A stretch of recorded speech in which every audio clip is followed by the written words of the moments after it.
bienvenidos a los colegas que están viniendo esta noche. Ayer habíamos empezado ya analizando con los colegas los antecedentes en lo que tiene que referirse a la justicia penal del adolescente, o otros, como la conocen, la justicia penal restaurativa, propiamente dicha. Sin embargo, hoy vamos a tocar los primeros 15 a 20 minutos hasta que lleguen sus compañeros, justamente algunos de los puntos centrales a los cuales ayer se había hecho referencia, para que podamos dar prosecución a este interesante tópico.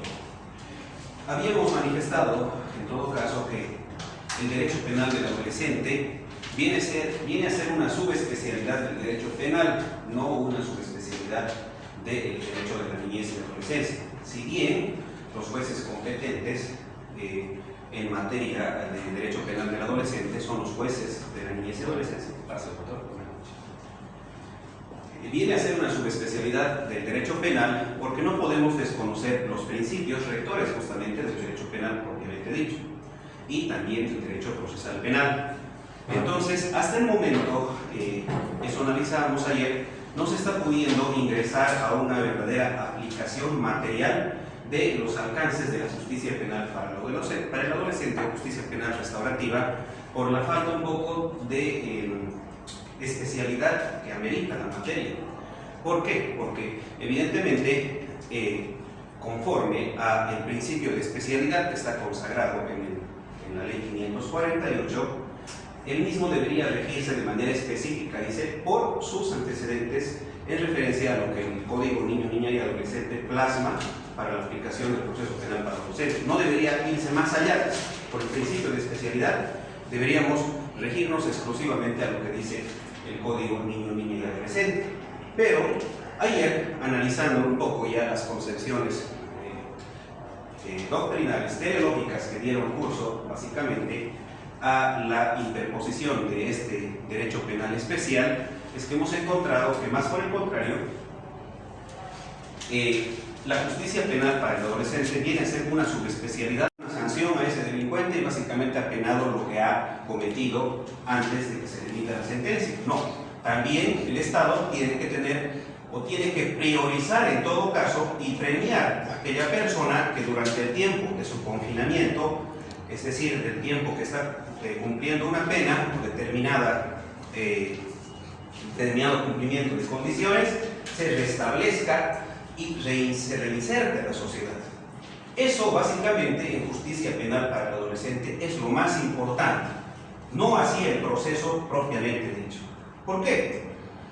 Porque analizábamos ayer que dentro de la fase del proceso penal, el solo hecho de comunicarle eso al adolescente, decir, mañana va a ser tu audiencia de medidas cautelares y posiblemente te manden al centro, no los mandan a Palmasor, ¿no? Pero les mandan al centro para adolescentes, con un régimen privativo de libertad, que no está custodiado internamente por policías, pero vamos a decir ahí que se llaman los reformadores, por ejemplo, que son civiles que de alguna manera a veces son hasta más atrevidos, más abusivos que los policías, ¿no? Entonces, el solo hecho de que a un adolescente se le vaya a atemorizar de esa manera, obviamente genera efectos nocivos, tremendos, para su eventual refuncionalización o reintegración al núcleo social. Básicamente ya ingresan con un trauma. Y dentro de los paradigmas justamente de la justicia penal para el adolescente es tratar de evitar esos efectos nocivos que puede ameritar el tema de hacerle conocer ese hecho. El solo hecho de sentarlo al lado de en un juzgado ante la niñez y adolescencia, en un juicio, evidentemente acarrea, hemos dicho, efectos muy nocivos para el adolescente con su normal desarrollo integral. Ello ha sido prioridad por parte del Estado a los fines de objetivizar o materializar por intermedio del Código Niña, Niña, Adolescente y básicamente el apartado del sistema penal para el adolescente, de que se evite esa judicialización, de que se evite ese efecto nocivo que acarrea la adolescente.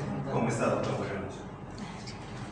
Es por ello de que, por ejemplo, dentro de los primeros postulados que se ha verificado al momento de la integración del sistema penal para el adolescente está la medida de la desjudicialización, dicen, del proceso penal para el adolescente, materializado en un mecanismo denominado remisión. ¿Qué es la remisión? A ver, alguien por favor que me pueda. La remisión. ¿Han escuchado de ese concepto? Se ha escuchado esa palabra cuando se lleva a cabo un proceso ya en materia penal y es anulada esa sentencia y el juez vuelve a remitirlo al juzgado, pero para que lo conozca otro juez, no el mismo. Eso es un proceso de remisión. Evidentemente esa es la conceptualización de justicia penal ordinaria, ¿ya? Pero en justicia penal, dígame. ¿No es la conversión de acción? No. En justicia penal para el adolescente, el término remisión básicamente es la medida de desjudicialización inmediata.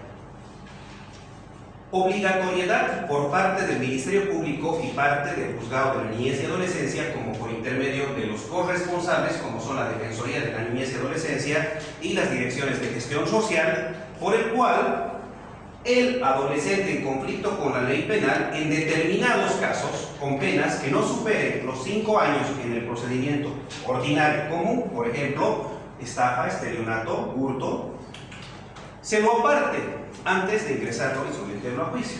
¿Qué es lo que se hace? Mediante una resolución fiscal fundamentada, por decirlo, al momento de presentar la imputación formal, directamente el Ministerio Público tiene la facultad y tiene la obligación, inclusive, de hacer este actuado de remisión. En otras palabras, en procedimiento ordinario, si lo vamos a asemejar a una salida alternativa, similar a una suspensión condicional del proceso, ¿no? Es una no salida alternativa propiamente dicha, sino es una medida de desjudicialización con la finalidad de evitar, reitero, esos efectos nocivos del proceso. Vamos a encontrar términos muy distintos, pero que se asemejan los institutos procesales del derecho común con el de justicia penal para el adolescente. Por ejemplo, el procedimiento abreviado. Ustedes van a buscar en el Código Niño, Niña y Adolescente procedimiento abreviado, no lo van a encontrar. No lo van a encontrar. Pero entonces, ¿qué hago? Dicen, el joven justamente ya quiere de una vez padecer. No, ya hemos hablado ayer, el término que se utiliza es la terminación anticipada, ¿ya? Que es similar a un procedimiento abreviado. Todos estos mecanismos de justicia restaurativa, les decía, que en la jurisdicción penal para el adolescente, básicamente tienen su sustento y son más importantes desde el momento de la ejecutoría de la sentencia, no el proceso propiamente dicho. Porque en el momento de la ejecutoría de la sentencia, el adolescente en conflicto con la ley penal va a empezar a seguir una serie de medidas tendientes a volver a lo que en algún momento era considerado parte de la sociedad. No solamente reinsertarse a la sociedad, sino inclusive buscar el acercamiento con la víctima. Es por eso que el día de ayer les decía, no se puede decir a un adolescente que incluso ha sido sentenciado con una sentencia ejecutoria violador, por ejemplo. En justicia penal común encontramos eso constantemente, ¿no? Bajan y se ejecutorió la sentencia y incluso carteles, ¿no? Exacto, infractor. Exacto. Entonces bajan y cuando se ponen carteles y les ponen violador, asesino, todo aquello. Y bueno, aquellas personas en algunos casos empiezan delitos de acción privada, por difamación, calumnia, injuria. Bueno, están mediando su dignidad. Y ya en la práctica procesal dentro del proceso ordinario se plantea, les decía, una excepción de verdad, por ejemplo, que está prevista para los delitos de acción privada, una excepción de verdad. Y yo adjunto el certificado de antecedentes penales, adjunto la ejecutoria de la sentencia en copia legalizada o un testimonio y le digo, señor juez, evidentemente le he dicho violador a esa persona, ¿por qué? Porque aquí evidentemente ha cometido ese delito. Entonces el juez, analizando la documental, dirá, sí, esta persona ha sido sentenciado, condenado por violador y le voy a dar fundada su excepción de verdad. Entonces es previsible, vamos a decirlo así, inclusive, pese a que no estoy de acuerdo, porque todas las personas, inclusive los condenados, tienen el derecho a resocializarse, a buscar justamente el establecimiento de su imagen. El mismo derecho que tiene a que hizo un proceso debe guardar una absoluta reserva. Debe guardar una absoluta reserva. No cuenta la mano de... Sí, evidentemente la ley 348 prevé que en determinados casos tiene que guardar la absoluta reserva, pero pongámonos que no era un caso con reserva. Estafador. ¿Ya? El decir estafador o, por ejemplo, es difamar, ¿no? Para alguien que no tiene una sentencia ejecutorial, o injuriar. No es calumnia. Calumnia sería, por ejemplo, decir en fecha 25 de marzo, tal persona le han sacado este elemento y lo he divulgado públicamente. Ahí he dado una descripción del hecho. Ahí evidentemente estaría calumniando si es que no estaría diciendo la verdad, porque le estoy indicando la comisión de un hecho. No estoy diciendo de manera directa, esta persona es un estafador o ladrón, sino que con una descripción del hecho estoy básicamente induciendo a que todas las personas sepan que esa persona presuntamente ha cometido un delito, ¿no? Son delgadas y estrechas brechas entre los delitos de injuria, difamación y calumnia. Generalmente, en la práctica procesal, muchos colegas han equivocado la vía y presentan delitos de acción privada por los tres: injuria, difamación y calumnia. Ojo que el derecho penal, por la taxatividad y la legalidad, que son principios esenciales, cada delito que yo vaya a imputar o denunciar o acusar, debo probarlo. Entonces, si me sale una sentencia, por ejemplo, por difamación, puede ser en concurso con injuria o puede ser con calumnia, puede ser, pero evidentemente cada uno de los delitos tendré que ir probándolo en referencia a lo que yo haya acusado al momento de imputar, sea en el Ministerio Público, si no fuera delitos de acción privada, o directamente presentar la querella o acusación particular en delitos de acción privada. Entonces, esta situación, por ejemplo, dentro del ámbito de la justicia penal para el adolescente no está permitida, porque ese adolescente infractor no se lo va a considerar un delincuente propiamente dicha, así entre comillas. ¿Por qué? Porque si ustedes van a poder percatarse, consiguen una sentencia, están con la víctima obviamente, en contra de un adolescente en conflicto con la ley, y van a ir a sacar su rehab y no van a encontrar nada. Hagan esa práctica. Porque primero, no se puede registrar antecedentes penales, dice, a los menores de 18 años. Y segundo, el elemento básico de la punibilidad, al cual no están reglados estos adolescentes, porque más por el contrario, el Estado se siente ofendido o se siente de alguna manera que ha incumplido una labor emanada por la misma Constitución, al no haber dado educación a ese niño, al no haber instruido, al no haber formado a ese niño. Por lo cual es de que básicamente a este adolescente o infractor lo que hace el Estado es traerlo, acarrearlo nuevamente y demostrarle a todos de que es posible un cambio de imagen, que es posible presentarse nuevamente, presentarlo ante la sociedad, y el hecho de haya cometido un delito en esa subida anterior a los 18 años ha podido ser un error, evidentemente, pero el Estado va a priorizar eso, que es una situación muy diferente a la justicia penal común para adultos, ¿no? En justicia penal común para adultos, básicamente el que quiere resocializarse y reinsertarse, lo hace. Nadie le prohíbe.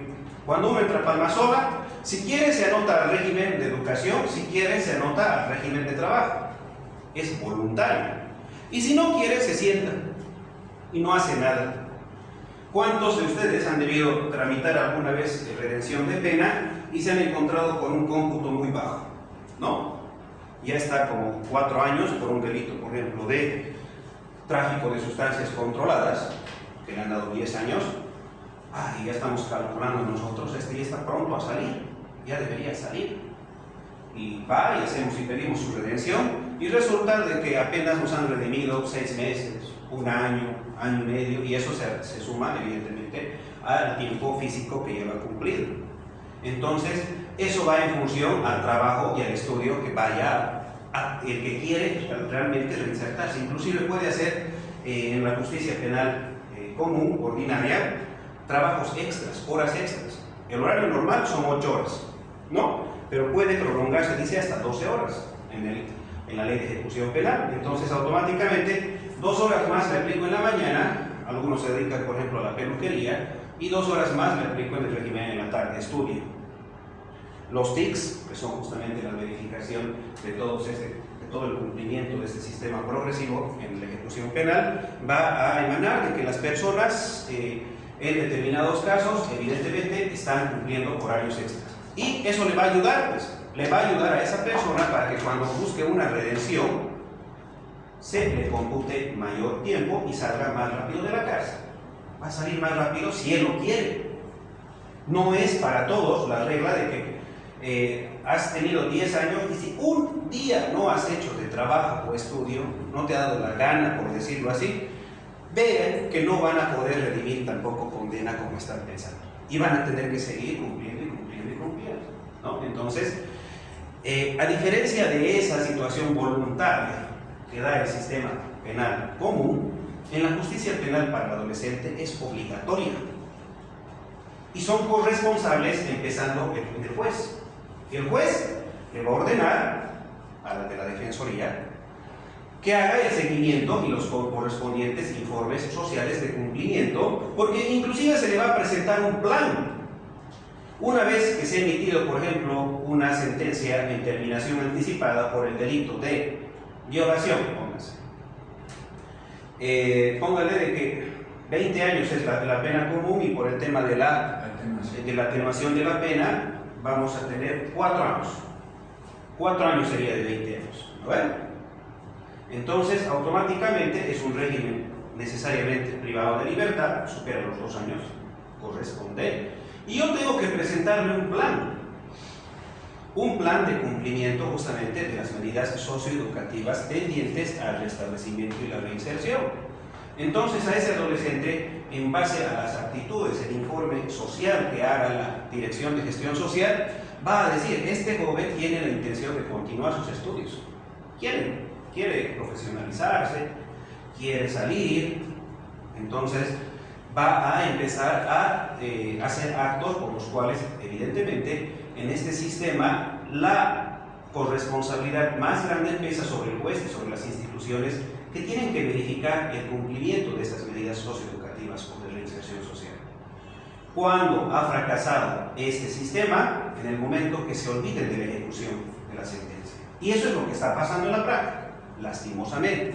Por eso ayer discutíamos con sus colegas de que en la práctica se está dando, doctor, me decían, no, porque lastimosamente no tenemos capacidad y los recursos humanos suficientes como para poder hacer el seguimiento. ¿Qué es lo que se está haciendo, por ejemplo, ahora?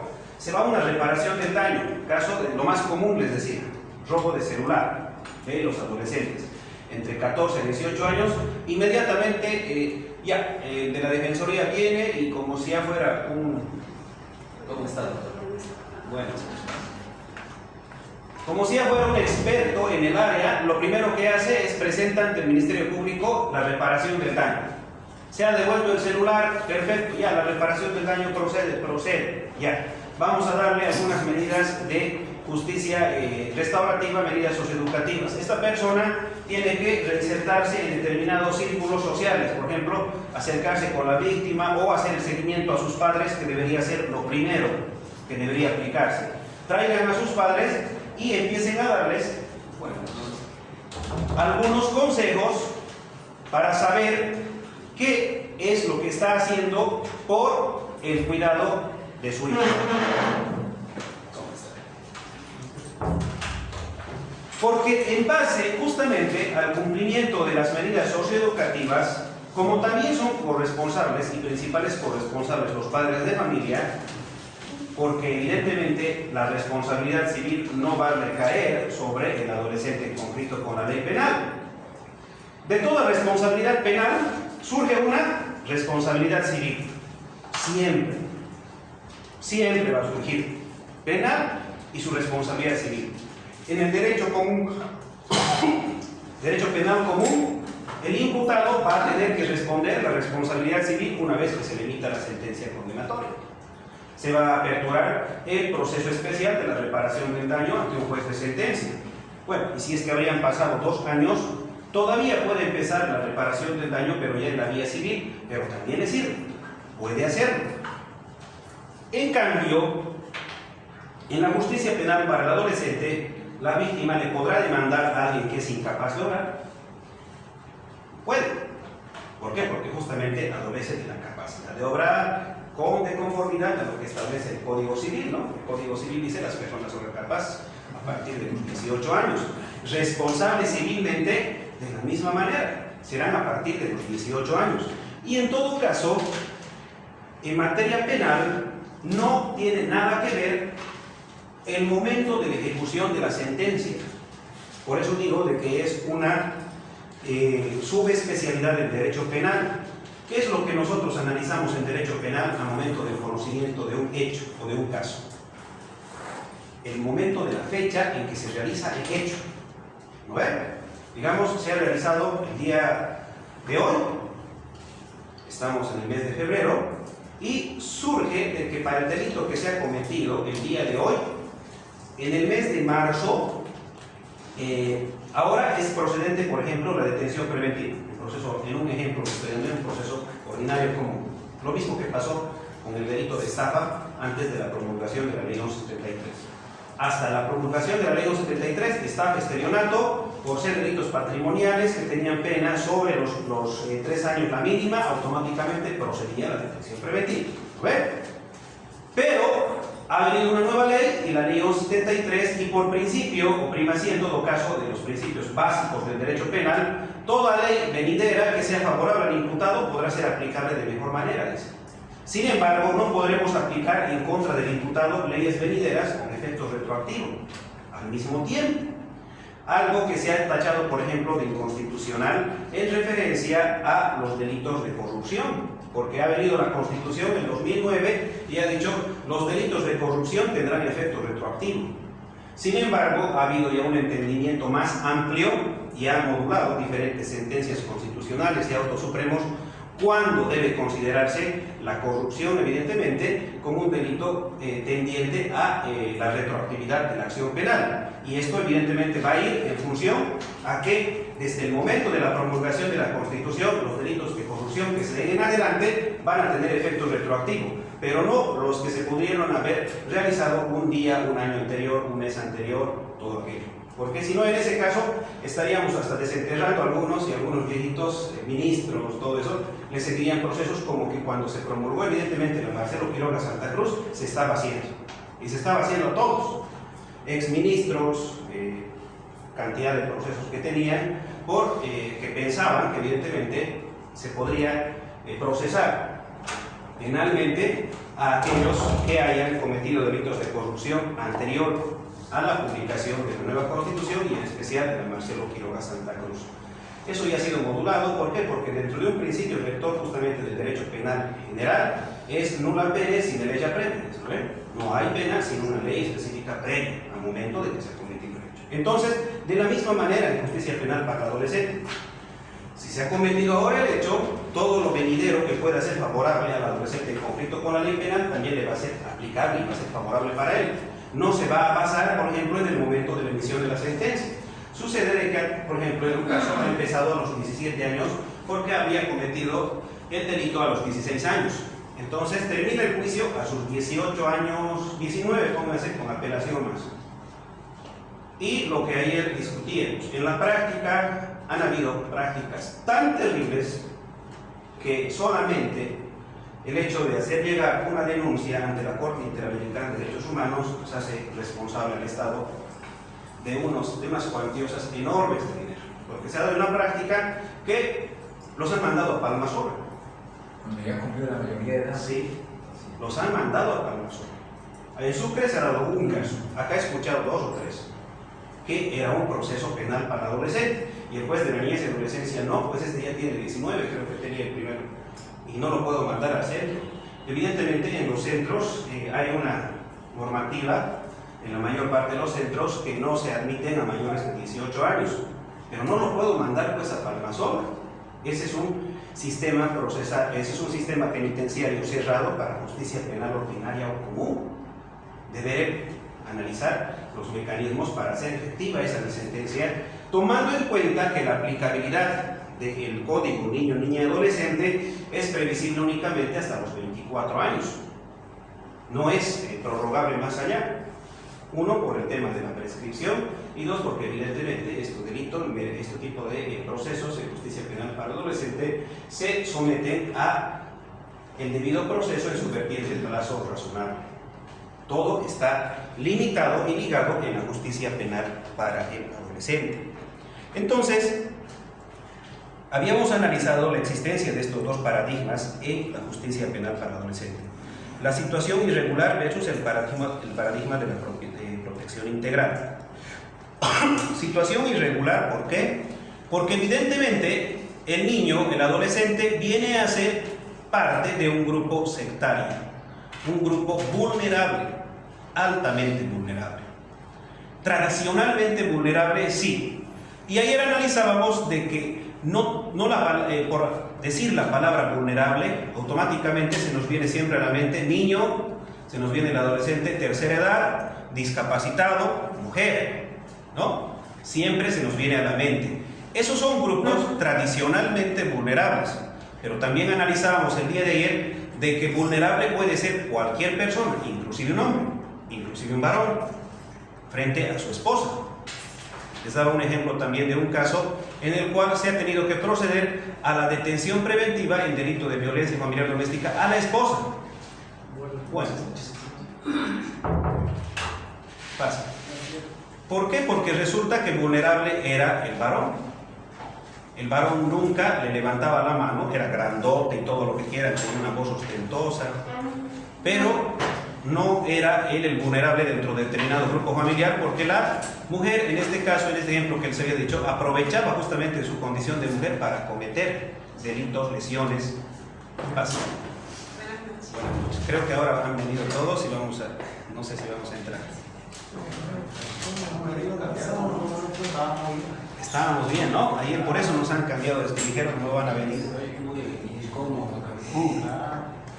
Mañana vamos a pedir siempre la aula grande porque tenemos que hacer audiencia mañana y pasado mañana. ¿Ya? Ya. Entonces, esos son los grupos tradicionalmente vulnerables. Evidentemente, el menor, solo por su condición de ser menor, es vulnerable. ¿Por qué? ¿Por qué?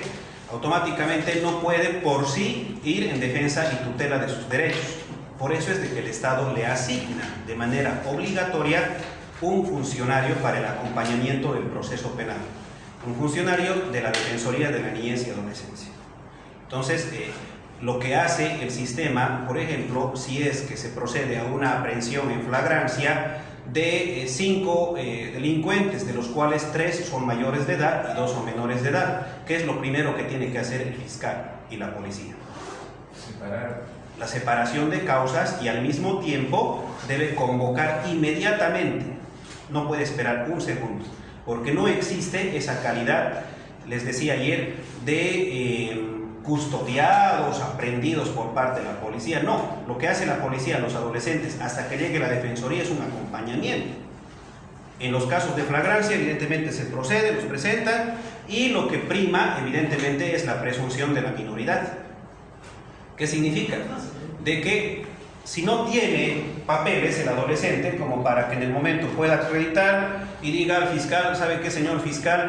Tengo 16 años. La obligación del fiscal en ese momento es verificar, evidentemente, si tiene o no tiene, y en caso de duda, aplicar la presunción de minoridad. Significa que automáticamente se apertura la competencia del juzgado de la niñez y adolescencia en referencia a ese adolescente. Esa es una excepción muy importante al proceso penal ordinario. ¿Por qué? Porque en el proceso penal ordinario, el artículo 45 del procedimiento penal, ¿no? A ver, pues vamos a dar lectura.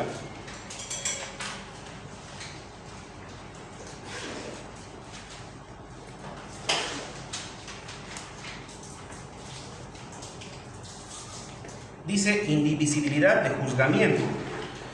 Por un mismo hecho no se podrá seguir diferentes procesos aunque los imputados sean distintos, salvo las excepciones previstas en este código.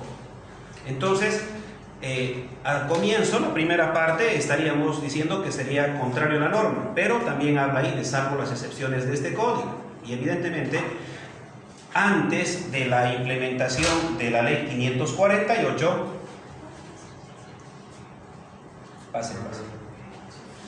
teníamos un sistema penal para el adolescente específico dentro de nuestro Código de Procedimiento Penal, un sistema especial para todos aquellos adolescentes mayores a 16 años. Sin embargo, eso no ha tenido mucha repercusión, mucha validez por las observaciones que han emitido las instancias internacionales justamente en referencia al tratamiento de los adolescentes en conflicto con la ley penal. ¿Por qué? Porque la Convención sobre los Derechos del Niño obliga a los estados a que debe tener o debe regir el principio de especialidad de la norma y el tratamiento preferente para los adolescentes en conflicto con la ley penal. Es por eso que se ha derogado en el Código de Procedimiento Penal ese procedimiento especial para los adolescentes que anteriormente estaba consignado.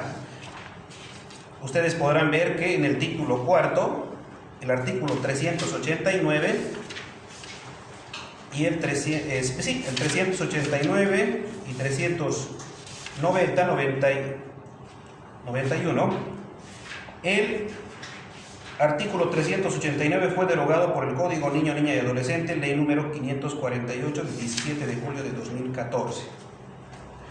Entonces, previamente a la promulgación ya de nuestro código, niño, niña y adolescente, regía un sistema ya especial. Los principios que debe analizar toda autoridad del sistema de corresponsabilidad en la justicia penal para adolescentes. El interés superior del menor y adolescente. Bueno, ya sabemos que por el mismo código de la niñez y adolescencia y la Constitución, y básicamente por la práctica, menor es toda persona de 1 a 18 años, ¿ya? De 0 a 18 años. Pero niños, por decirlo así, se puede considerar hasta los 12 años. Posteriormente ya se los considera adolescentes. Sin embargo, para la responsabilidad penal es desde los 14 años. 14 años en nuestro sistema. El principio de la autonomía progresiva de la voluntad. Esto que va ligado a que ahora al adolescente no se lo pone en un contexto de objeto de derechos, como anteriormente se lo establecía antes de la ley 548. ¿Por qué decíamos que antes era objeto de derechos? Porque básicamente al niño antes los mayores eran quienes por él juzgaban, por él de alguna manera le atribuían lo que correspondía y todo le decían no. Básicamente usted tiene que cumplir como este jovencito esto. No, ya no es un objeto de derecho. Ahora es un sujeto de derecho y por ello es de que lo más importante en la justicia penal para el adolescente es ese derecho a ser escuchado. Más que en la justicia penal común, ese derecho a la defensa material es mayormente tutelado, por decirlo así, en la justicia penal para el adolescente. Y se lo escucha de diferentes formas al adolescente. Hay adolescentes que no van a querer declarar, tal vez por técnica de su abogado, por su defensa, ¿no? Sus padres agarran y dicen, preferimos que no declare. Eso no significa de que no se lo esté escuchando al adolescente. El juez tiene la obligación de agotar todos los suministros para escucharlo al adolescente, porque entendamos de que no el único lenguaje contemplado o conocido no es el lenguaje verbal, el único. Hay lenguajes no verbales o comunicación no verbal. ¿Cuál, por ejemplo? La que se exterioriza mediante los actos y por el medio social. Entonces, ¿cómo voy a escuchar a este niño si no quiere hablar? Puedo ver los mecanismos y decíamos, ¿cómo? Por intermedio de la recolección de informes sociales, psicológicos, psicosociales. Voy a recolectar de alguna manera y como juez me voy a munir de toda la documentación y los suficientes elementos idóneos para de alguna manera poder escuchar a pesar de que él no me pueda hablar. Entonces sabré de alguna manera, por ejemplo, de qué esfera social viene, cómo era el tratamiento con sus padres, con sus amigos, con su colegio. Eso es muy importante y básicamente es el elemento central en la justicia penal para el adolescente. Porque pese a que el Ministerio Público no ofrezca como prueba en su pliego acusatorio el informe psicosocial dentro del juicio ordinario para el adolescente, ese va a ser el primer elemento que el juez va a llamar a concursar. ¿Quiénes van a defender o quiénes van a ser la voz del menor? El equipo interdisciplinario de cada uno de los juzgados públicos de la niñez y adolescencia. Por eso es de que es esa labor de corresponsabilidad. Tiene la necesidad de que ellos hagan. Y si no hay ese informe psicosocial, no puedo yo proseguir el juicio. Porque básicamente estuviera saltando una situación que necesariamente, desde la misma Convención sobre los Derechos del Niño, me obliga a tener que escuchar y poder saber la situación de ese menor al que voy a juzgar, al que voy a procesar. Este interés superior del menor, como lo concibe el artículo 3.1 sobre la Convención de los Derechos del Niño, viene a ser un derecho, un principio de interpretación y una norma procesal. Se habla de derecho porque sus intereses siempre prevalezcan frente al de otras consideraciones en el momento de adoptar una decisión legislativa, administrativa o judicial. Se habla de que es un principio de interpretación cuando una norma admita más de una interpretación, se adoptará oficialmente aquella que más favorezca la plenitud y el ejercicio de los derechos del niño. ¿Alguien con su constitución? Por favor, el 256, si me lo da lectura.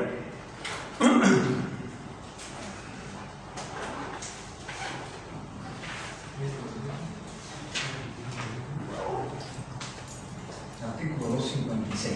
Los tratados e instrumentos internacionales en materia de derechos humanos que hayan sido firmados, ratificados o los que se hubiera adherido el Estado que declaren derechos más favorables a los contenidos en la Constitución se aplicarán de manera preferente sobre esto. Ya. ¿Cuál sería la interpretación de esto? Que si encuentro un tratado o una norma que de alguna manera tutele mejor los derechos, va a ser de aplicación preferente. Sencillo. Tenemos una convención sobre los derechos del niño, la cual está ratificada por el Estado. Tenemos el Pacto de San José de Costa Rica. Tenemos el Pacto de Derechos Civiles y Políticos, que también habla sobre derechos de los menores. El hecho de que en estos compilados, en estos tratados internacionales, ya tenga directrices de aplicación, automáticamente obliga a toda autoridad jurisdiccional, administrativa inclusive, a que debe observar previamente emitir todo tipo de resoluciones la aplicación preferente de esos derechos. Por eso les decía de que si bien en el Código Niño-Niña Adolescente rige el principio de especialidad, eso no significa de que yo me pueda olvidar de lo que sea preferente en el Código Penal y Procedimiento Penal para la justicia penal para adolescente. ¿Qué institutos procesales, por ejemplo, podemos encontrar que pueden ser de aplicación preferente? Ahora, un ejemplo muy claro, con la 1173 se ha implementado un requisito al 233 numeral 1. Primero es la probabilidad de autoría, segundo el requisito procesal, que es fuga o obstaculización, y tercero dice el plazo razonable, dice el 233, la modificación de la 1173 complementada por la 1226. Ustedes podrán ver. 3. El plazo de duración de detención preventiva solicitada y los actos investigativos que realizará en dicho término para asegurar la averiguación de la verdad, el desarrollo del proceso y la aplicación de la ley. ¿Qué significa? Que en justicia penal común, ordinaria, el fiscal ya no simplemente debe hacer la imputación formal, la calificación material y pedir la detención preventiva con la concurrencia de los riesgos procesales. Si ha obviado el numeral 3, ya no se puede aplicar la detención preventiva. No va a venir a querernos sorprender en audiencia. En audiencia va a venir y decir, algunos jueces lastimosamente, voy a decir así, mal están aplicando, se sientan, termina la fundamentación, el 1 y el 2. ¿Y el plazo, doctor, cuánto se va a pronunciar? Eso es pues un estado de indefensión total. No se le puede sorprender al imputado, porque el imputado va a venir preparado en función a lo que la imputación formal y los riesgos procesales le vayan a establecer. Va a venir a defenderse de eso. No tenemos nada más. Vamos a presentar los elementos que desvirtúen eso. ¿Y por qué es importante establecer el plazo de duración y los objetos de investigación y básicamente los actos investigativos que va a hacer en ese tiempo? Porque me puede decir el fiscal, señor juez, yo necesito el plazo de 6 meses, porque en esos 6 meses voy a tomar la declaración a perico. O sea, 6 meses va a ser razonablemente equiparable para tomar una declaración. O sea, es algo absurdo. ¿Y para que el otro esté detenido ya? Peor todavía, para que esté 6 meses detenido allá. Que se tome 6 meses, pero que no esté detenido, tome lo que quiera. Pero si está detenido... Eso es lo que ayer también les comentaba en un caso, que con el anterior grupo de una especialidad que llegamos la anterior semana, me dice, doctor, tengo un caso me dice, y me lo mostró, la imputación está probabilidad de autoría y había riesgo de obstaculización. Antes de la 1173 se dio la detención preventiva, ¿ya? La disposición 12ª de la 1173 modificada por la 1226 dice que todos los jueces combinarán a los fiscales para que se pronuncien sobre la necesidad de la detención en un plazo de 90 días. Tienen en todos los procesos que pronunciarse los que están actualmente detenidos preventivamente. Y ahí deben complementar esto que les digo, el tema de la fundamentación y la necesidad de la detención en el plazo razonable. Entonces me dice que el fiscal fundadamente había pedido 3 meses, ¿ya? Y le concedió el juez. Bueno, pero desvirtúa el único riesgo procesal, en este caso el 234, antes 10, ahora 7, peligro efectivo para la víctima, lo desvirtúa en una audiencia de cesación a la detención preventiva. Y queda sin efecto entonces el numeral 2 del artículo 233, ya no hay peligro de fuga ni obstaculización. Y el juez desvirtúa, ¿y qué agarra? Y dice en su audiencia, no, pero como sigue concurrente el 1 y como sigue concurrente lo del plazo, debe quedarse hasta que cumpla los 3 meses. Eso es una aplicación arbitraria, errada de la norma. Deben concurrir los 3 requisitos de manera conjunta, simultánea. Si vamos a ir, entonces, ¿de qué nos va a servir desvirtuar los riesgos procesales si vamos a tener que esperar el plazo? Sucede de que el plazo, por ejemplo, nos los fijen en 6 meses. Eso va a ser peor todavía que haber pedido cesaciones a la detención preventiva. Con unas 2 cesaciones a la detención preventiva en 15 días lo puedo sacar yo al imputado. Pero el juez me va a decir, no, tiene que mantenerse hasta que termine esa diligencia. No, señores, esa interpretación está completamente errada. Le he dicho que apele y que lo lleve hasta una acción de libertad, porque evidentemente estas primeras líneas jurisprudenciales que se van a emitir en torno a la promulgación de la ley 1173 van a servir como directriz y aplicación de mejor derecho. ¿Por qué? Porque tenemos el artículo 256 de la Constitución que les dice prohibición de regresividad de los derechos. Si yo ya he reconocido un derecho más favorable, no puedo dar 2 pasos atrás. Ya lo he reconocido y lo siento, señores, este derecho ya tiene que ser de aplicación preferente. Por eso es de que ayer también discutíamos con su compañero, su colega, de que lastimosamente se está aplicando en la práctica procesal para el instituto de la excepción de extinción de la acción penal por duración máxima del proceso el cómputo de los 3 años desde la notificación con la imputación. Sigue aplicándose eso, pese a que hay una línea jurisprudencial y además el artículo 5 también del procedimiento que dice que ya empieza a computarse desde el día siguiente, de inicio, ¿verdad? El primer momento de inicio.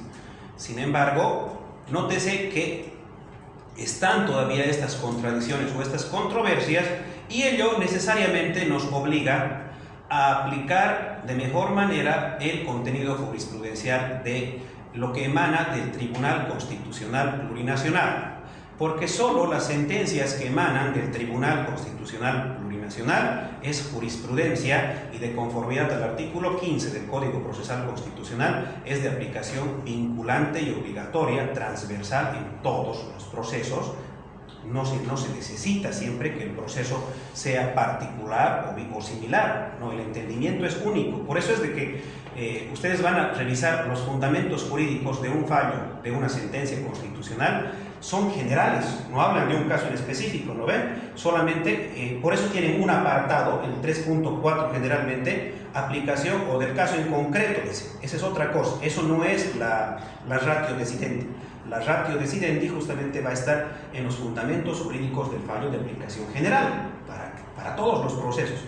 En cambio, en los autos supremos, aquello que emite el Tribunal Supremo, eso se denomina doctrina legal aplicable. Y eso evidentemente habla de casos concretos, no habla de generalidades.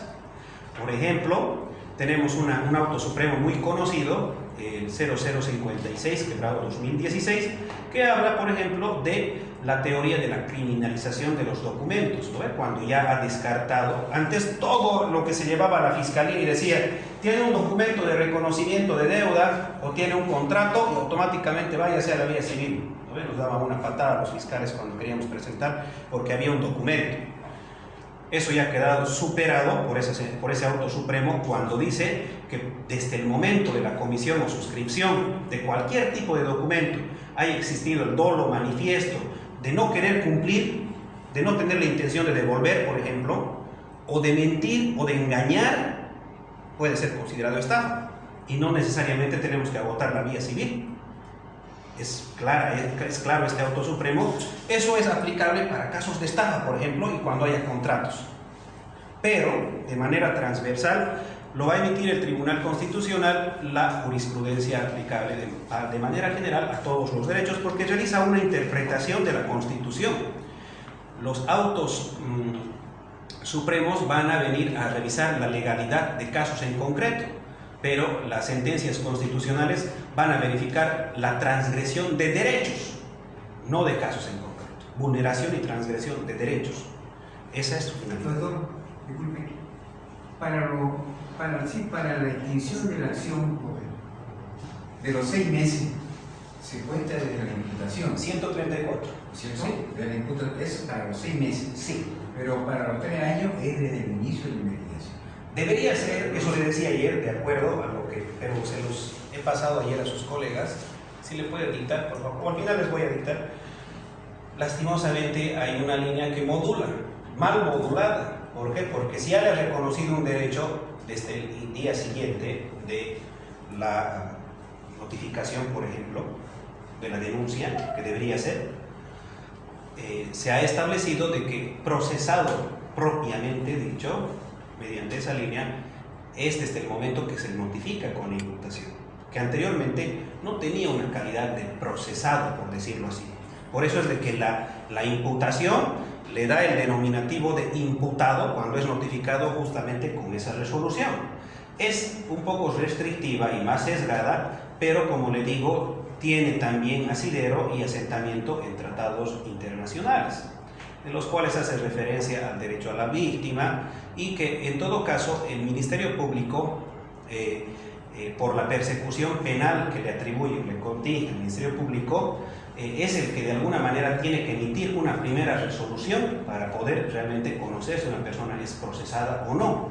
Mientras tanto, dice que será simplemente denunciado o sindicado por... Todos tenemos el derecho de denunciar, ¿no? Todos nos admiten y le notifica garantista que debería computarse, ¿no? Desde ese primer momento, aunque sea sindicado, porque el denominativo imputado, sindicado, investigado puede cambiar con el paso del proceso.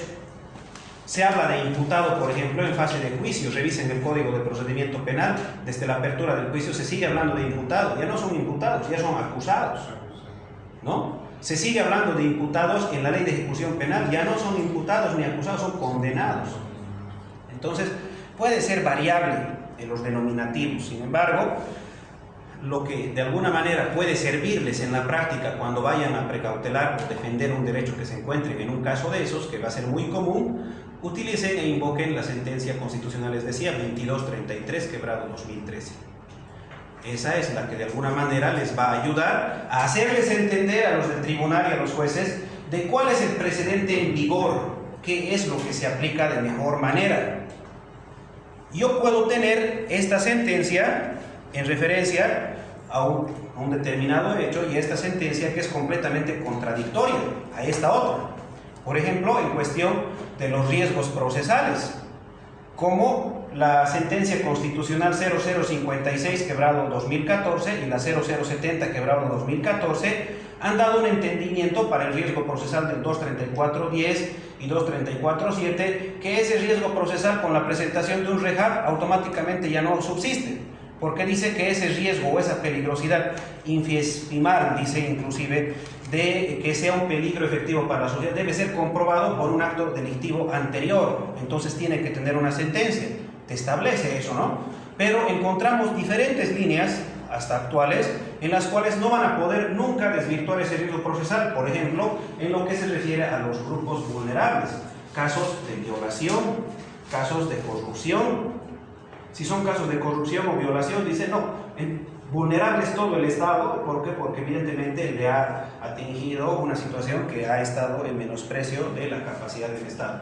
Vulnerable es la víctima. ¿Por qué? Porque es un delito de violación y va a subsistir evidentemente esa situación. Entonces, por favor, doctor, ¿podría repetir la sentencia? 0056 quebrado 2014 y 0070 quebrado 2014.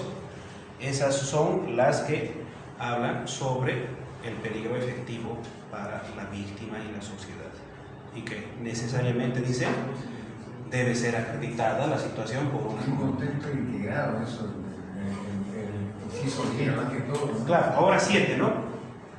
Lo que pasa es de que, como le digo, en el Tribunal Constitucional, allá en Sucre, se trabaja por salas, no se trabaja de manera conjunta, o sea, no hay una reunión conjunta de todas las salas y se unifica los entendimientos o los criterios.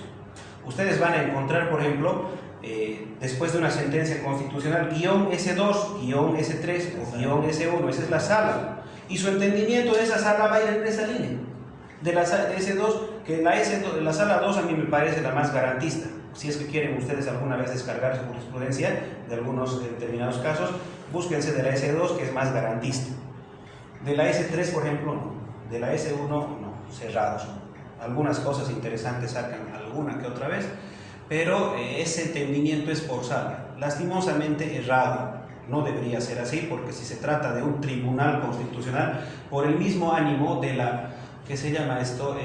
Tutela judicial efectiva y la seguridad jurídica, todos deberíamos saber qué es, ¿no? Pero estamos todavía con esa paradoja. Estamos en el entendimiento de que ese riesgo procesal, por más que presentemos reja, puede, por ejemplo, concurrir en un caso de violación, en un caso de asesinato, en un caso de corrupción. Cualquier delito grave te lo van a hacer. ¿Por qué? Porque van a decir que hay una vulnerabilidad. Y evidentemente en esos grupos sectarios, en la perspectiva de juzgamiento de género principalmente, se establece ese tipo de situación porque no hay una paridad o una igualdad de condiciones establece, ¿no? Y que por esa situación debe considerarse. Entonces hay estas anomalías, pero que de alguna manera lo que se tiene que entender es esa línea que les decía, la 2233, quebrado 2013, no recuerdo bien la fecha, pero ahorita se los voy a buscar una vez que termine la clase, para establecer de que el precedente en vigor no es siempre el último. Ustedes van a encontrar jurisprudencia hasta del 2020, ya están empezando a salir. Van a encontrar jurisprudencia del 2019 y van a encontrar jurisprudencia del 2001-2002.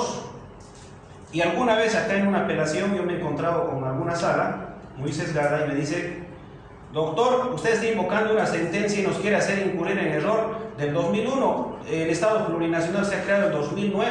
Un poco más y me río y me caigo para atrás y le digo: va a disculpar, doctor, así con el debido respeto que se merece. Puede cambiar Bolivia república, puede cambiar Estado plurinacional, mañana llamarse Estado federal. Eso no va a limitar el entendimiento y la progresividad de los derechos justamente de los cuales emana el entendimiento al cual está ligado nuestro Estado. Estamos ligados mucho antes de ello al Pacto de San José de Costa Rica, a la Convención sobre los Derechos del Niño, y estos ya establecen la prohibición de regresividad de derechos. Entonces, no por el hecho de invocar una sentencia anterior del 2001, 2004, 2005, si está correctamente invocada, de acuerdo, siempre, reitero, a la ratio decidendi y no la obiter dictam, porque muchos invocan la obiter dictam y lastimosamente hay muchos grupos, muchos libros que sacan obiter dictam y dicen: en este caso debería ser aplicable así. No podemos invocar la obiter dictam porque la obiter dictam es la parte que habla sobre el caso en concreto, y les estoy diciendo que lo que se puede utilizar de una sentencia es la ratio decidendi, o sea, lo general, no lo particular. Eso es lo que nos sirve dentro de una sentencia constitucional. Van a encontrar ustedes en el caso en concreto: no, pues este caso se parece a mí, es clavado igualísimo, dicen, no, es lo mismo, le voy a meter esta sentencia. No, ahí estoy cometiendo un error. Yo tengo que ir un poquito más arriba y leer los fundamentos jurídicos del fallo. ¿Qué me voy a atribuir o qué me va a servir de esa parte para que yo pueda aplicar mi doctrina o mi jurisprudencia en un caso concreto. Esta autonomía progresiva de la voluntad, habíamos referido de que es una autonomía mediada, orientada y amparada.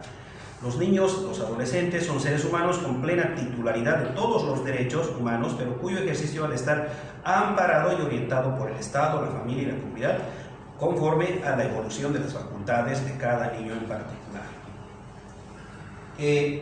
La excepción a esta maduración, por decirlo así, en el tema de la niñez y adolescencia, podrá darse, por ejemplo, en los casos de emancipación, les refería. Tenemos la emancipación judicial, en la cual los adolescentes, antes de los 18 años, solicitan, evidentemente, la administración independiente de sus bienes. Solicitan, lo pueden hacer, corresponde, cuando generalmente son huérfanos y tienen un tutor, ¿no? Prefieren ellos administrar por su cuenta y para ello buscan una emancipación. O casarse, esa es la emancipación natural, ¿no? Por el simple hecho de casarse, procede y evidentemente varón y mujer están con una correspondiente emancipación. Eso no significa en materia penal que automáticamente ya estén restringidos del derecho a ser juzgados de manera preferente. En materia penal, aunque estén emancipados y estén hasta los 18 años, tienen todas las facultades de ser tutelados por el sistema penal para el adolescente. Por más que tengan niños. Entonces le van, no, pero si él ya después tiene 17 años, pero tiene 3 hijos, no, se le tutela. ¿Por qué? Porque estamos en un régimen de temporalidad en cuanto a los derechos de protección de los adolescentes. Entonces, esa capacidad de decisión de los niños y adolescentes, conforme con su proyecto personal de vida, deseos e intereses, debe ser de acuerdo a la evolución de sus facultades. Esta valoración, la valoración de esta capacidad es aplicable caso por caso. No es posible emitir generalizaciones, depende de la situación de cada niño.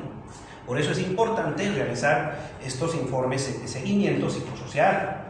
Si resulta que es un niño criado, vamos a decirlo así, en una esfera social en la cual el padre alcohólico, la madre drogadicta, lo abandonaron y todo aquello, como juez yo tendré por decirle así, el coraje para darle la peor pena cuando los verdaderos responsables son sus padres, ¿no? Entonces, todo eso es lo que se tiene que analizar, por eso es caso por caso determinado. Entonces, no es general, no es porque digan, pero ese adolescente igual ha violado, pero el juez le ha dado solamente 4 y el otro le ha dado 6, le ha aplicado la máxima con la agravante. Una institución de calle. Exacto. Entonces, hay que analizar cada caso por caso.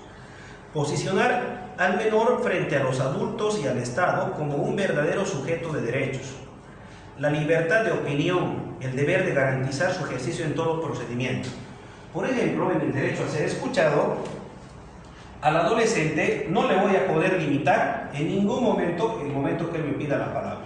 Lo único que le voy a decir es que sea con respeto, por ejemplo en el juicio. Y en cualquier momento él puede hablar. Señor juez, sí, allá. Silencio por favor, digamos estamos en media testifical, lo interrumpimos, pues tiene ese derecho a ser escuchado. Por ejemplo, que en ese momento el adolescente decida de manera directa someterse a una terminación anticipada. Ya no quiero escuchar lo que están viniendo a decir de mí. Al adolescente le duele. Puede ser que le digan una y otra cosa, ahorita por favor le voy a dar la palabra, y el adolescente en ese momento dice, no, ya no quiero escuchar, ya no quiero saber. Entonces el juez va incluso a mediar en ese momento para que por intermedio de la defensoría se vea la mejor manera de desjudicializar eso y terminarlo inmediatamente. ¿Para qué seguirlo afectando al menor? Tiene la palabra. ¿Cómo puedo hablar a la secretaria? No sé qué. Ay, perdón, debe ser ya su... Estaba contando. Sí, ya me va a avisar ahorita. 8:30. Estaba contando. ¿O prefieren que lo hagamos corrido hasta las 9:30? Sí, hasta las 9:30. ¿No ven? Sí. Es que creo que hay excoauto de día y quería ir a ver eso también. Por favor, hasta las 9:30. No, creo que sí, pues está, ahorita vi por la tele y creo que a mitad de precio en Sucre, es lo que lo descuento. Sí, ¿no? no hay problema. Pero hoy día, como ya estamos en buen número, los últimos 10 minutitos a las 9:20 me cortan, por favor, para que nos organicemos con los grupos. ¿Ya? No hay problema. Levanta la mano y me dicen, nos dijo que le cortemos. Perfecto. A veces un poco nos emocionamos. ¿Ya? Doctor, antes que decirles, hablo sobre los contratos que no son elegibles, un auto supremo. ¿Qué número es? 0056/2016. No, Auto Supremo. Auto Supremo. Sí, sí, de los contratos criminales, ¿no ves? Sí. Sí, que 00. 56/2016. La sentencia constitucional que también he nominado es también 0056, pero esa es sentencia constitucional y ese es 2014. 2014. El Auto Supremo 0056/2016. Ahorita lo pueden descargar en su celular si no hay problema. Es la sentencia 0056/14. 2014. ¿En relación Sí. a eso? La primera que usted va a aparecer hay contratos criminalizados. Inclusive han publicado muchos tratadistas de acá también. ¿Y esa sentencia, en relación a qué tiene la sentencia, no el Auto Supremo? La sentencia es en relación al riesgo procesal del peligro efectivo para la sociedad y para la víctima. ¿Por qué? Porque es una sentencia que ha declarado la inconstitucionalidad de varios riesgos procesales. Por ejemplo, el haber sido aplicado anteriormente, decía, una salida alternativa por delito doloso. Antes el Ministerio Público lo primero imputaba y adjuntaba una salida alternativa, aunque de criterio de oportunidad ya tenía que proceder la detención preventiva. Cuando el criterio de oportunidad y la suspensión condicional del proceso son salidas alternativas en las que todavía hay presunción de inocencia. Para evitar el proceso, precisamente. Claro, evitar el proceso. Entonces, con eso ya se les metía, ¿no?, a la detención preventiva. Otra era, por ejemplo, la conducta delictiva, supuestamente, sin adjuntar un REJAP, con simple denuncia. El tema de la reparación que se le tenía que hacer, por ejemplo, en los delitos de contenido patrimonial. O sea, ¿cómo vamos a estar reparando si todavía no se sabe si el proceso se ha cumplido o no ha cumplido el hecho? Estaba como riesgo procesal, en el 234.5 era eso. Y eso ha quedado ya sin efecto, de acuerdo a lo que ha establecido básicamente esta sentencia constitucional que ha declarado la inconstitucionalidad básicamente de esos riesgos procesales. Mire, el 5 teníamos la actitud que el imputado adopta voluntariamente respecto a la importancia del daño resarcible, dice. Y en el 234.10 se ha pronunciado declarando la constitucionalidad de ese riesgo procesal, pero explicando cuándo es que procede.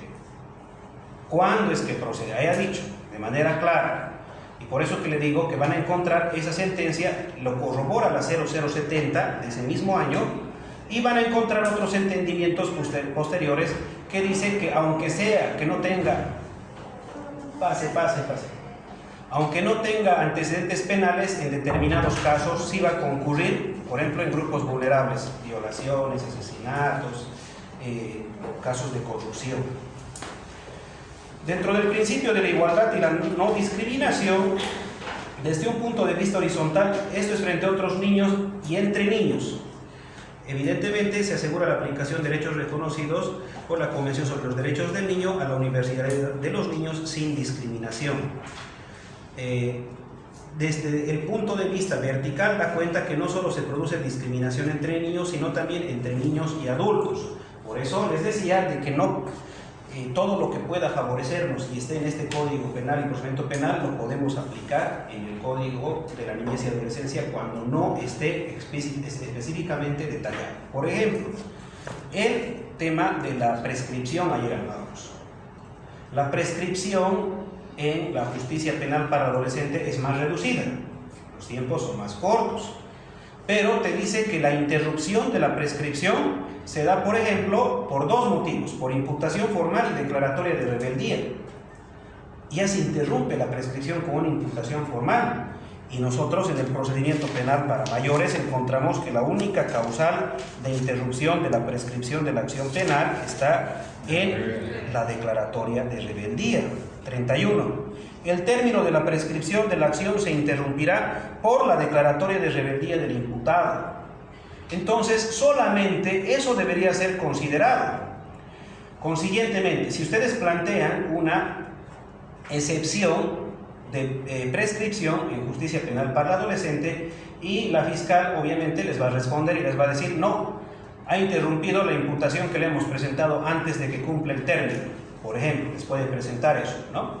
Ustedes inmediatamente invocan, como les estoy haciendo referencia, primero en referencia a los principios de igualdad y no discriminación, al 256 de la Constitución Política del Estado, al 410, al 3, el parágrafo 3 también de la Constitución Política del Estado, que nos va a remitir sobre la Convención sobre los Derechos del Niño, y ahí el 3.1 claramente habla sobre este derecho preferente que debe ser necesariamente aplicado a los menores. Entonces, ¿qué significa? Evidentemente está inconstitucional ese artículo. Lo pueden tramitar de dos vías: una acción de inconstitucionalidad concreta cuando tengan un caso en específico, para que la juez lo someta evidentemente al tratamiento ante el Tribunal Constitucional, o de manera directa pedirle al juez de que haga la inaplicabilidad de ese artículo, porque hay convenciones y tratados por encima que evidentemente dicen que debe tener un trato preferente el adolescente. Entonces, en la práctica, miren que justo yo he estado intentando unas 2 oportunidades, pero me faltaron días para poderlo llevar a una consulta al Tribunal Constitucional. Pero si ustedes lo pueden hacer en algún caso práctico, véanlo, porque realmente resguarda ese derecho a la Convención sobre los Derechos Humanos. No está obligado el juez o tribunal, digamos, a hacer el control de convencionalidad. Evidentemente. Esa es la obligación que tiene que hacer. El control primero de constitucionalidad. Primero de constitucionalidad, que no es lo mismo de convencionalidad. De constitucionalidad es enmarcar la Constitución y entrelazarlas con la ley. ¿Lo ve? Perdón. Y el control de convencionalidad va más allá. Ley, Constitución y tratados y convenciones internacionales. Entonces, ahí el juez no van a decirle que está cometiendo prevaricato. Obviamente, si no fundamenta, sí, ¿no? Sería una arbitrariedad. Pero fundamentadamente dice: evidentemente el Código Niño-Niña-Adolescente refiere de que se debe interrumpir la prescripción con simple imputación formal. Sin embargo, invocando los artículos que les he manifestado y en el control de convencionalidad, el 3.1 invoca de la Convención sobre los Derechos del Niño, establece que debe ser siempre un trato preferente. Entonces, le estaría discriminando al adolescente con una discriminación negativa el no darle acceso a ese derecho que puede prescribir evidentemente dentro de un plazo razonable, y esto solamente se interrumpe por la declaratoria de rebeldía, porque tiene su finalidad evidentemente que se interrumpa por la declaratoria de la rebeldía. La declaratoria de rebeldía es un acto judicial en el cual el procesado se ha abstraído del procedimiento, no ha tenido la voluntad de someterse al mismo. En cambio, con la imputación formal, ¿de qué manera nos estamos abstrayendo al procedimiento? Más por el contrario, nos estamos presentando, estamos declarando, nos estamos sometiendo al mismo. Por eso es de que en la prescripción de la acción penal dentro del derecho común ordinario no hay causal alguna por la que se siga suspendiendo los plazos, como en el caso, por ejemplo, de la duración máxima del proceso. En la extinción por la duración máxima del proceso se aplica la suspensión de plazos. No podemos computar el plazo en el cual evidentemente no está o está suspendido. ¿Por qué? Porque la suspensión de plazos aplica, dice, por motivos de fuerza mayor. Por ejemplo, vacaciones judiciales no se puede computar. Otro motivo de fuerza mayor, cuando ahora por la implementación de la ley 1173 conforme a sus disposiciones transitorias, dice: todos los procesos con detenidos preventivos en los juzgados de sentencia y tribunal de sentencia deberán ser inmediatamente resueltos conforme al orden de llegada, con anterioridad a los procesos que no están con detención preventiva. Puede ser de que inclusive un proceso que no está con detención preventiva haya llegado mucho antes al tribunal de sentencia y haya llegado recién uno con detención preventiva, y ese ya lo están resolviendo, pero la ley es clara, dice ahí, porque evidentemente no podemos prolongarnos con los casos con detenidos preventivos. Entonces, ¿ahí qué hace? Evidentemente la autoridad jurisdiccional.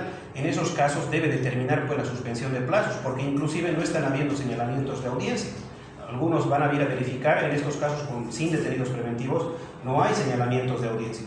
Y los que no están declarando de manera expresa la suspensión de plazos deben hacer la solicitud las partes, o en todo caso la víctima interesada. Señor juez, mediante decreto y resolución fundamentada, pido, declare o emita justamente la suspensión de plazos.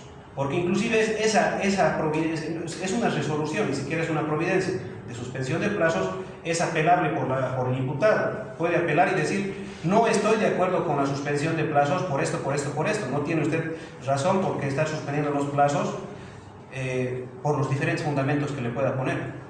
Pero sí, debe ser de manera específica y materializada esa suspensión de plazos.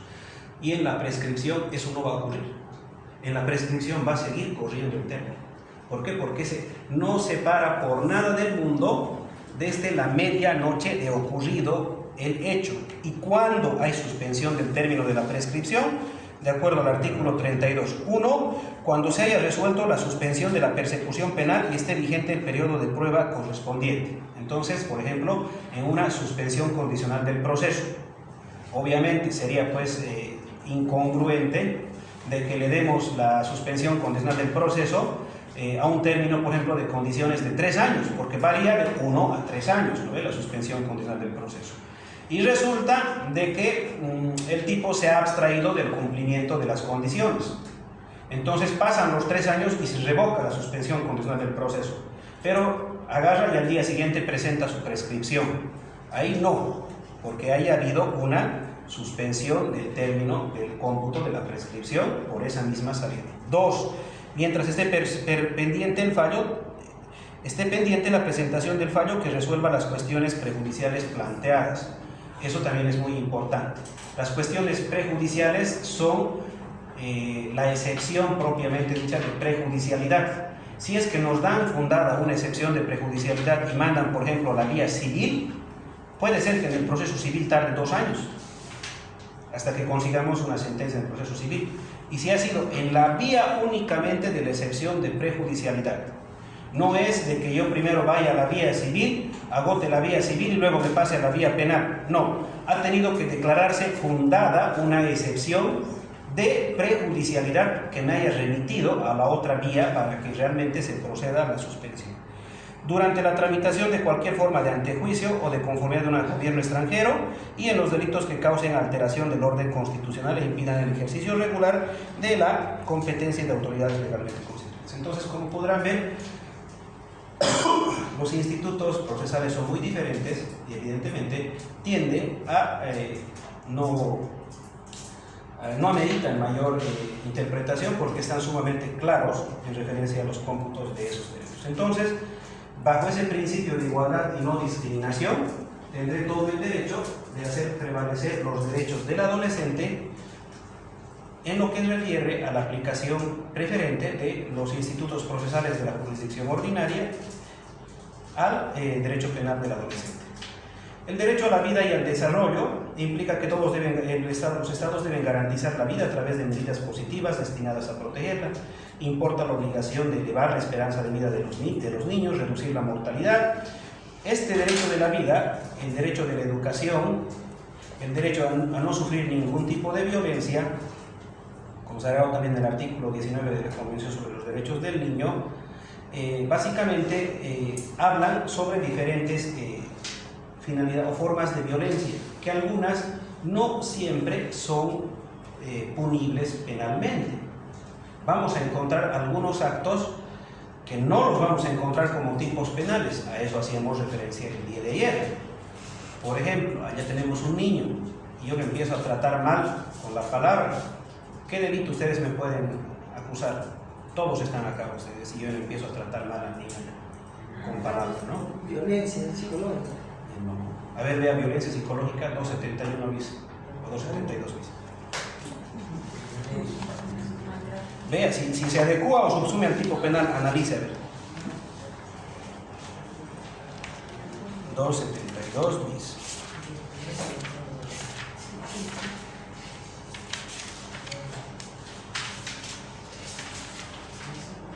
A ver, alguien que lea, 272 bis. Violencia familiar doméstica. Ajá. Porque violencia psicológica no hay un tipo penal. No hay. Este es el tipo penal, ¿no ven? ¿Y qué dice el de violencia familiar o doméstica? A ver, Quien agrediere físicamente, psicológica o sexualmente dentro de los casos comprendidos en el numeral 1 al 4 del presente artículo incurrirá en pena de reclusión de 2 a 4 años, siempre que no constituya otro delito. Perfecto. Entonces, ¿cuáles son esos casos? El cónyuge conviviente, 2, la persona que haya procreado hijos, 3, los ascendientes o descendientes, 4, la persona que estuviera encargada. Ninguno de ellos es. En 271, ¿no? Lesiones. 272 bis. No, no le estoy cometiendo lesiones. Y tampoco estoy yéndome o sea, no es mi familiar, no es mi pariente, no tengo nada de relación con el menor. Y violencia psicológica como tipo penal no está tampoco así propiamente dicho de manera independiente. Entonces, eso es lo que alguna vez como abogados nos rompemos el coco y decimos, no puede quedar pues esa situación así impune por decirlo. En 271, doctor, ¿qué dice? A ver, revíselo. Físico o psicológico. Eso es en tema de lesiones, ¿no? Psicológico. Y ahora, ¿qué pasa si le hacen un informe de evaluación psicológica al menor y me resulta que no tiene nada? Pero yo he cometido los insultos delante de todos ustedes. ¿Qué haría ahí? Porque en un informe psicológico la reacción del menor puede ser de diversas maneras. Puede ser de que lo traume definitivamente y ahí cause un daño psicológico propiamente dicho.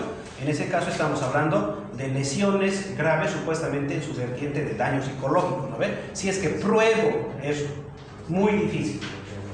Porque tengo que tener un trauma psicológico acreditado. Y esos están dentro de un catálogo específico de acuerdo al... así como los médicos tienen su Vandenecum, también los psicólogos y los psiquiatras tienen su modalidad de qué tipos de traumas puede consistir. Por ejemplo, un estrés postraumático no es un daño psicológico, ¿no? Esa es una reacción normal de todas las personas cuando tienen determinada situación. Y muchos se asustan, ¿no? Y algunos jueces que no conocen, estrés postraumático creo que lo tenemos la mayor parte de las personas cuando discutimos inmediatamente, ¿no? Estrés, todos también podemos tener estrés. Entonces, fíjense, doctor, lo que es el 147 del Código Niño, ¿no? La violencia será sancionada por la jueza o el juez penal cuando esté tipificada como delito para la ley penal. Exacto. Eso es lo que les digo.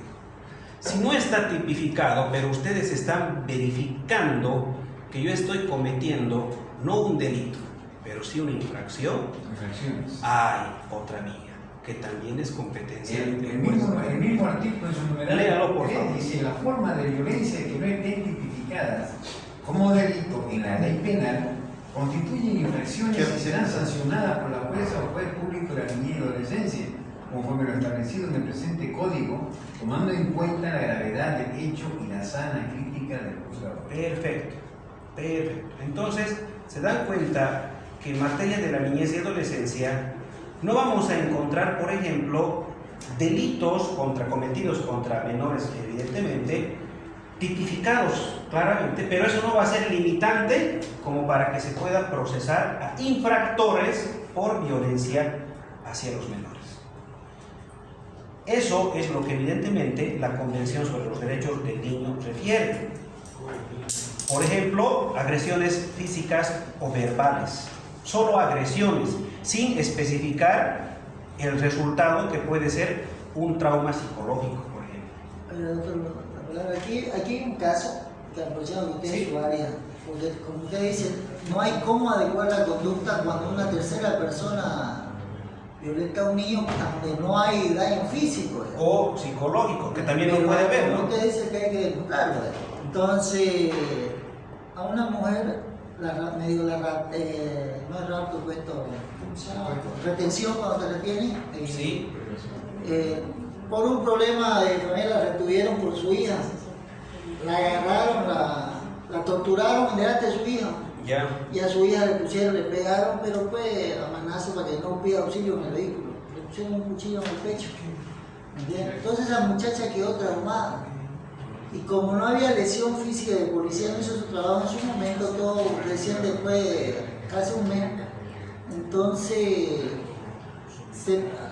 solo por amenaza a la madre, agarraron a la fiscalía y por retención indebida.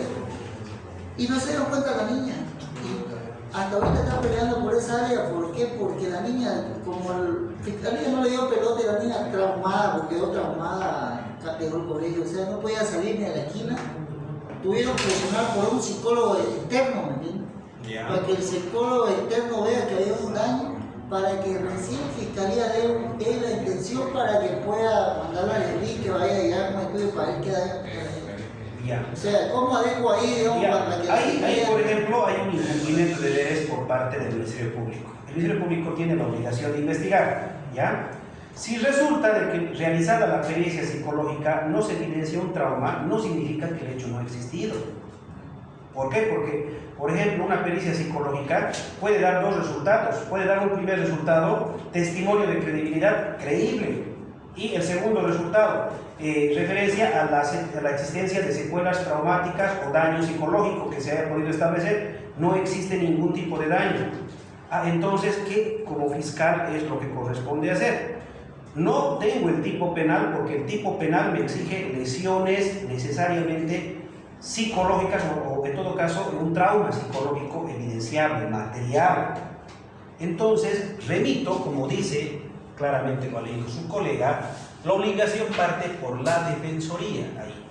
Pero si es que la Defensoría no lo activa, este procedimiento especial de infracción por violencia al menor, que es competencia del juzgado de la niñez y adolescencia, automáticamente lo puedo hacer yo, y esto también amerita una sentencia y sanciones, hasta sanciones drásticas, les decía, porque ahí vamos a analizar en el Código de la Niñez y Adolescencia diferentes tipos de sanciones y cuándo se dan, por ejemplo, estas infracciones por violencia.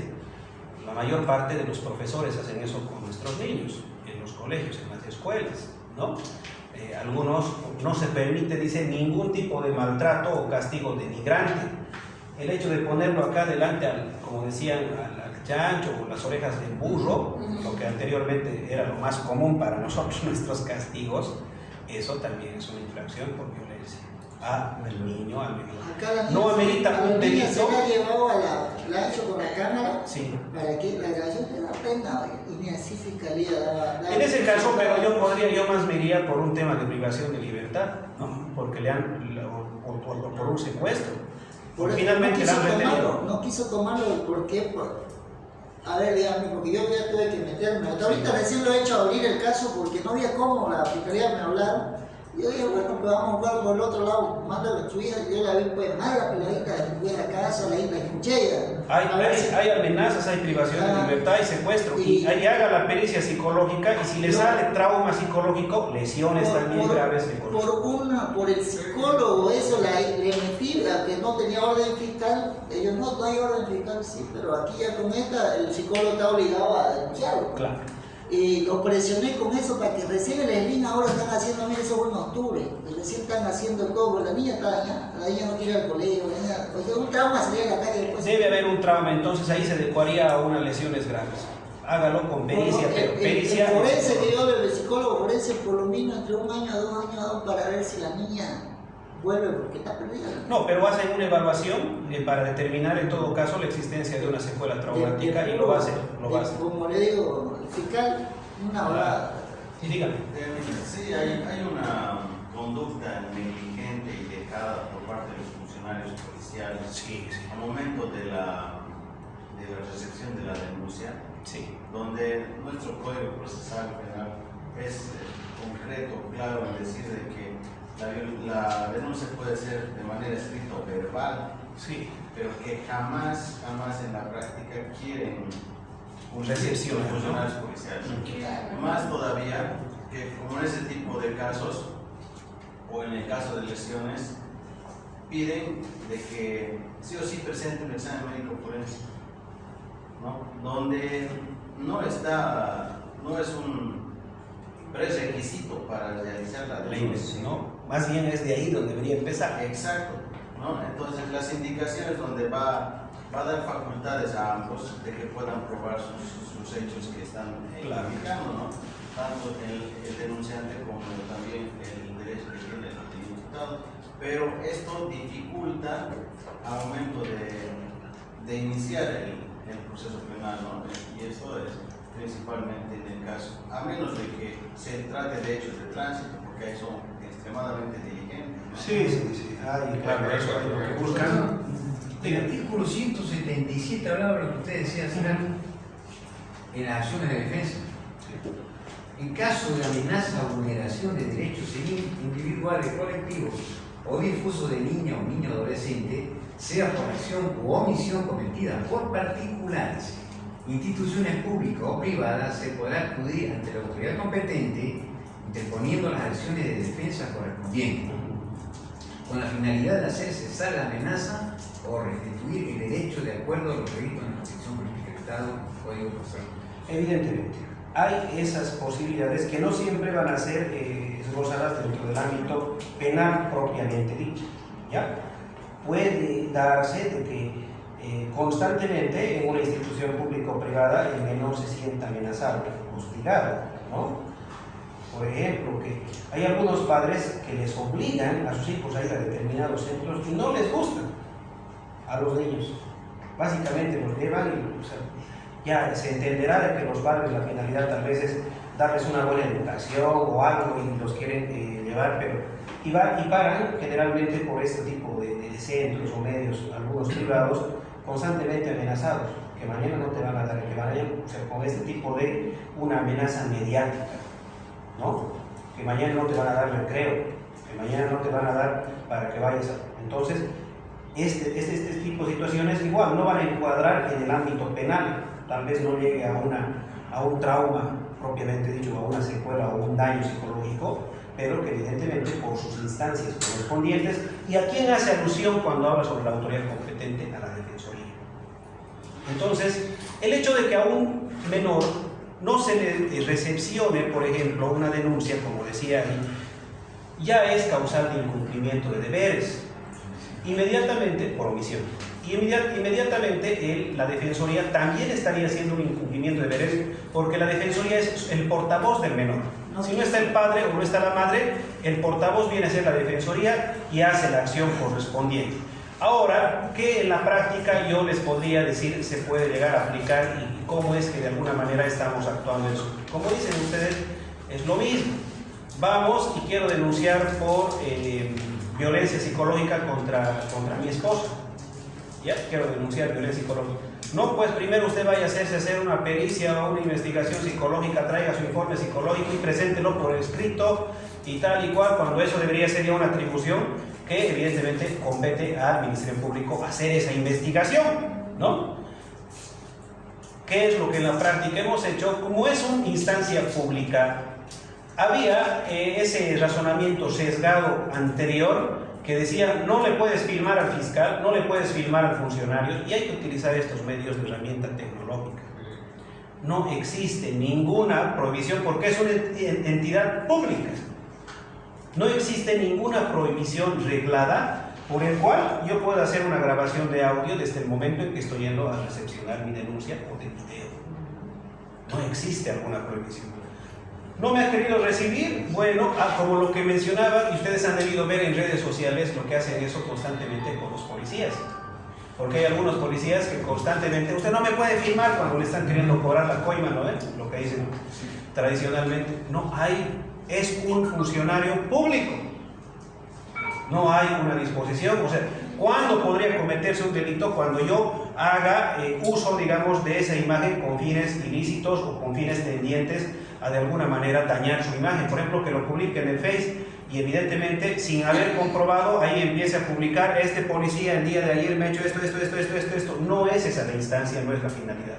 ¿Para qué me servirá el video? Para que yo presente justamente una denuncia contra ese funcionario por no haber recepcionado mi denuncia de incumplimiento de deberes, omisión.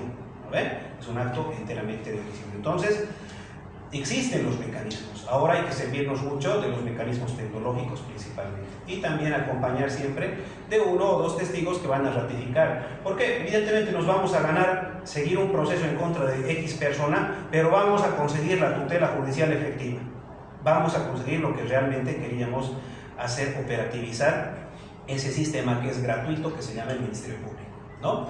Y básicamente, dentro del artículo 19 sobre la Convención sobre los Derechos del Niño y la observación general número 8, ha establecido Todo castigo en el que se utilice la fuerza física y que tenga por objeto causar cierto grado de dolor o malestar, aunque sea leve, en la mayoría de los casos se trata de pegar a los niños, manotazos, bofetadas, palizas, con la mano o con algún objeto, vara, cinturón, zapato, cuchara de madera, etc. Pero también puede consistir, por ejemplo, en dar puntapiés, zarandear o empujar a los niños, arañarlos, pellizcarlos, morderlos, tirarles del pelo, golpearlos con un palo, obligarse a ponerse en posturas incómodas. Ojo, dentro del sistema de la jurisdicción militar se está aplicando harto lo que es la infracción por violencia.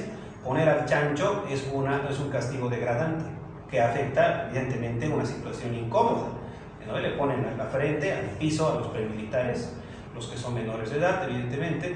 Muchos dirán que esta situación está favoreciendo mucho a los menores, pero tiene un sentido, justamente evitar el tema del trato degradante, ¿okay? Es un postulado de la Convención sobre los Derechos del Niño.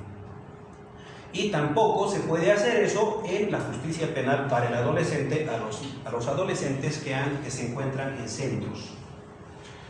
Los adolescentes que se encuentran en centros van a tener la tendencia para su rehabilitación por intermedio del estudio o el trabajo. Ahí evidentemente están obligados, ¿no? Pero si sus mecanismos de justicia restaurativa se portan reticentes, los adolescentes, van a ampliarse los periodos de seguimiento de la justicia penal restaurativa. Por ejemplo, hemos presentado un proyecto inicial para que a nuestro adolescente en conflicto con la ley penal pase en periodo de cumplimiento de determinadas medidas en 6 meses, por ejemplo, de que haga unos círculos de confianza, haga necesariamente, verifique si está siguiendo la educación en el colegio, en la universidad, donde corresponda, y el adolescente se ha abstraído del cumplimiento. No voy a poder ir y pegarlo al adolescente, evidentemente, pero se le va a informar eso a la autoridad jurisdiccional. ¿Y qué va a hacer la autoridad jurisdiccional? Tiene la obligación de imponer algunas medidas que no sean denigrantes para los menores, que evidentemente garantice el cumplimiento, y va a ampliar, entonces va a seguir buscando que se precautele de alguna manera el cumplimiento de las medidas de justicia restaurativa. Vamos a ir avanzando un poco más para que tratemos de llegar hasta las 9:20 a eso que les decía, el tema de los grupos. ¿Ya? ¿Cómo? Sí. Doctor, una pregunta con relación, por ejemplo, en una denuncia de violencia familiar, ¿sí? ¿ya? En contra de la pareja, ¿no? Sí. Recién se ha descubierto de que dentro de esa violencia el padre de la menor le obligó a la madre a que le hiciera una prueba de ADN. ¿Ya? Y la madre no le quería hacer por la finalidad de que estaba enferma la niña, que estaba con un tratamiento. ¿Ya? Pero resulta que a consecuencia de eso le sacan sangre y la niña decae. No sabían qué tenía y supuestamente lo único que le determinaron fue esta enfermedad que hay, ¿no? Y dijeron primero que era chikungunya y después que es el dengue y así sucesivamente, pero la niña no se recupera. Ya. Entonces, como le hicieron la historia clínica y le dijeron que a ella, por haberle sacado la sangre para hacer el ADN, que fue obligada por el padre, la mamá, o sea, la llevó obligada por el padre, y con eso le cayó porque la niña tenía